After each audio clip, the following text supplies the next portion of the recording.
Hello everyone, this is PK Entertainment and we are back again, and here now we have another video for you, and we're going to talk about San Diego Comic-Con 2022 and review Marvel's presentation at HAWKEYE and what it means for the franchise going forward. Now there might be spoilers for all movies and series within the MCU for all 4 phases, so just beware when going into this overall video. Now I will say that Marvel definitely brought it in this panel, giving the MCU fans plenty to talk about in terms of trailers and outlines for the future. I might also say it was almost too much in that regard, and will bring up the issue once again of fans being overloaded within terms of content, and we've discussed this previously when referring to Phase 4. But there's a lot to get through here, so we'll get straight into it, and first off we have to talk about the first trailer for Black Panther Wakanda Forever. This is the sequel of course to the huge first movie in 2018, which grossed over 1.3 billion worldwide, and as a trailer it was visually stunning, so vibrant in its colour and energy. The opening minute pulls at all your heartstrings with a rendition of Bob Marley's classic No Woman No Cry. We see Nakia standing on the beach looking into the distance. We then have this fantastic sequence of all of the Wakandians dressed all in white. This is so great, and it's definitely going to be an emotional impact when they pay homage to Chadwick Boseman and T'Challa, and I can imagine a lot of audiences are going to be in tears when we see this sequence play out within the movie. Now if the plot stays true to the various leaks online, the story is going to focus on the conflict between the Wakandians and the underwater race known as the Atlanteans, and this is when we'll see the emergence of iconic Marvel villain Namor, and we get scenes of what looks like an early birth of the character, where we see 2 figures underwater harnessing a newborn baby, and then we get sequences later on of him emerging with his army. Now to be honest, I'm not sold on the actor that plays Namor. I'm still not convinced by his look in terms of what I would envision Namor to be, and I'm sure the second trailer will focus on him much more.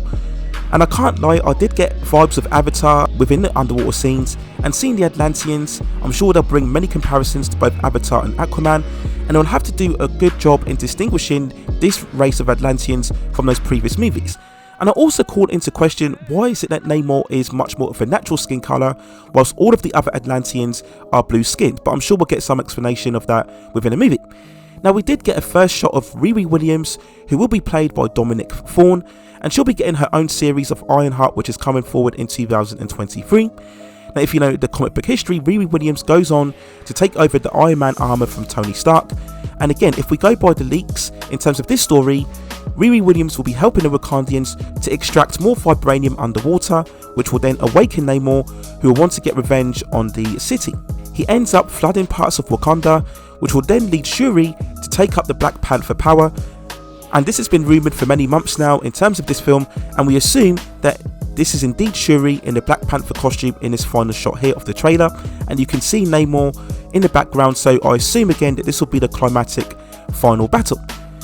Now whether it will go on to gross more than the first film, I'm not so sure, but it's very likely that this will go on to make close to $1 billion or even make $1 billion, just because of the reference to Chadwick Boseman, and also the curiosity just to see how will the story play out in terms of not having T'Challa in this story, and what will happen in the end of the movie and also the end credit scene overall. So a very impressive showing for this first trailer for Black Panther Wakanda Forever. We then talk about the second trailer for She-Hulk Attorney at Law. This is the Disney Plus series around the iconic female character, which is due for release on August the 17th, 2022. Now after the first trailer, the big concern was She-Hulk herself in terms of the CGI rendition. We had a lot of very unconvincing shots in terms of the colour and the contrast, and just in terms of overall movements, they didn't seem quite to flow as well, and it was a very difficult job in suspending disbelief in terms of the character. Now having watched this second trailer, I will say she looked a lot better. The colour and the contrast and the movements were much more improved. There were still a few wonky moments, but overall it's much more superior than what we saw in the first trailer, and now I can suspend disbelief enough to be convinced that this is a living, breathing character. I did like all of the interaction between She-Hulk and Bruce as Hulk, and all of their training scenes are very cool and will probably be within the first half of the show. In particular, I liked that moment when they break the fourth wall where they both look at the camera, and I'm sure we're going to get plenty of moments like this throughout the series. We also see the return of Wong, who we all know from the Doctor Strange films, and his appearance here must surely tie into what we saw within Shang-Chi and the Legend of the Ten Rings, when he appeared alongside Abomination when they were fighting in that very much of that UFC tournament. When watching that movie, we were all wondering how exactly did these two characters come together, and I'm sure we'll be given some sort of answers when watching this series. But overall, I'm far more enthusiastic about this series, and hopefully it can prove to be a step up from what we've seen so far within the shows on Disney+. As I've said multiple times, all of those shows have so far been very disappointing in terms of their concept and writing and storytelling. So far more hopes for She-Hulk Attorney at Law. We then talk about the outlines for the future of the Marvel Cinematic Universe, and somehow they gave us announcements for both Phase 5 and for Phase 6, which again raises my concern of overloading of content and hitting saturation point with fans. Now, to announce Phase 5 is something I can completely understand, but 2 phases overall?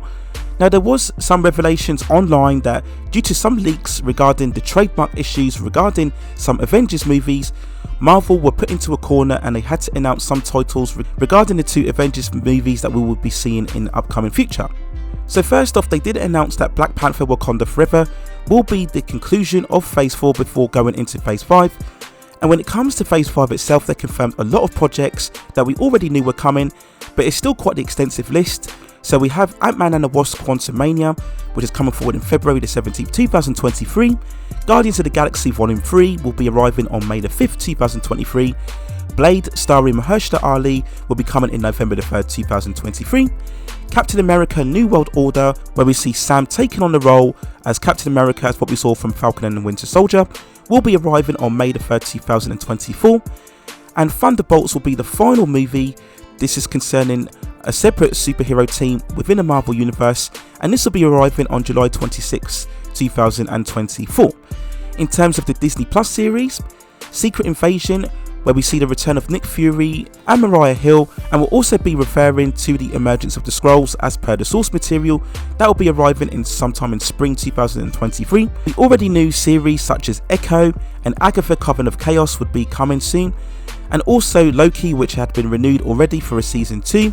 As I mentioned already, the Ironheart series starring Riri Williams will be coming, and as expected, we had final confirmation of the Daredevil Born Again series, which would be a continuation, we assume, of the Netflix interpretation of the character, which ran for 3 seasons, and this will be arriving in spring 2024. In terms of the show, they confirmed that it will be 18 episodes long. Now, this was very interesting because, as we all know, the majority of Disney Plus series have so far been 6 episodes, the 2 exceptions being WandaVision and She-Hulk, which overall will have 9 episodes with a shorter runtime. So I do suspect that these episodes will have a similar runtime of around 25 to 30 minutes. Now, if this is proven to be the case, will this be satisfactory enough to tell an epic story?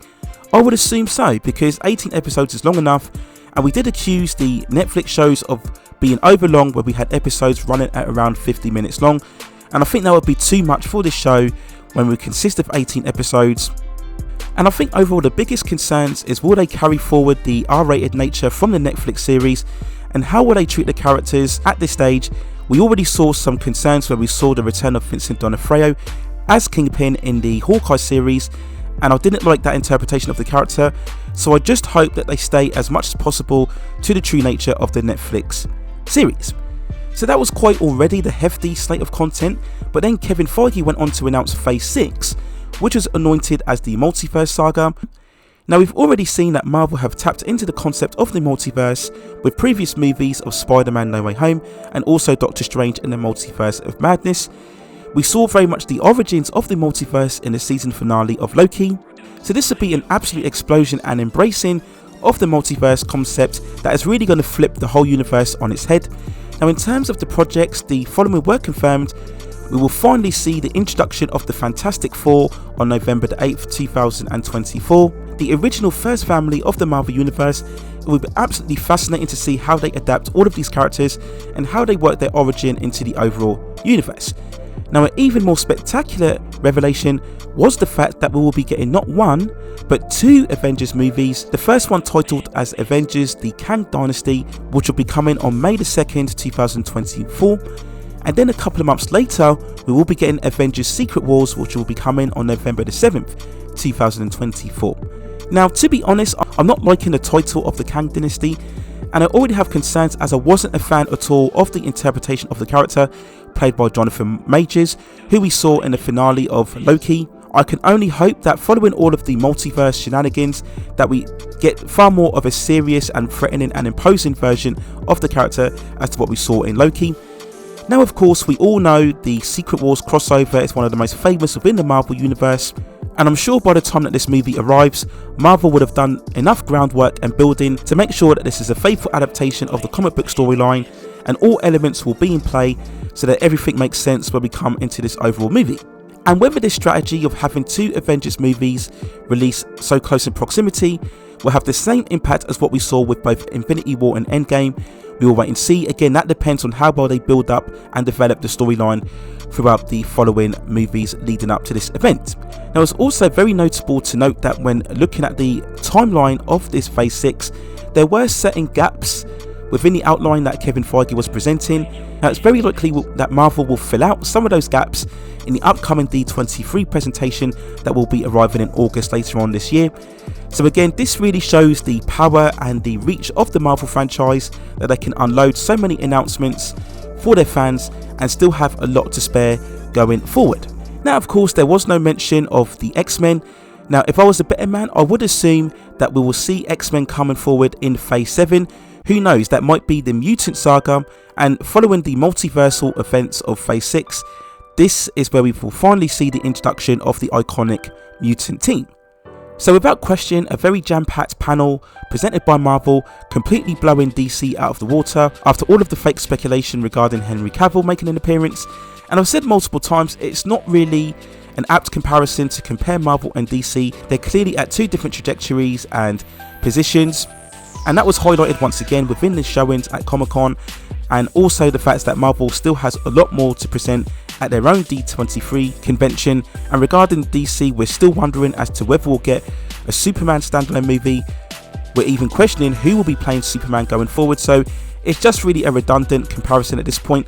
But I think again this shows the power of the MCU in terms of connections with fandom and being able to display a lot of hype and excitement going forward. And whether all of these plans play out as well as what we saw within the first 3 phases of the Marvel Cinematic Universe, we will wait and see, but without question it's given us a lot to ponder over and discuss in the upcoming months and years. So those are my overall thoughts and feelings on the Marvel Comic-Con panel for 2022, outlining all of their future plans in terms of their movies and series for Phase 5 and Phase 6. Let me know what you think in the comments below. Do you think this was too much? Or do you think it was the right move to give us some ideas of where they're going in terms of Phase 6? Do you think we should have had some mention of the X-Men, or do you think it was wise of Kevin Feige to withhold those plans and maybe save them for what we were going to get in D23? Let me know what you think in the comments below. Please also hit and like the subscription and notification buttons so I can provide you with more high content like this in the future. But that's it for now. Take care of yourselves, stay safe distances, and I will see you very, very soon.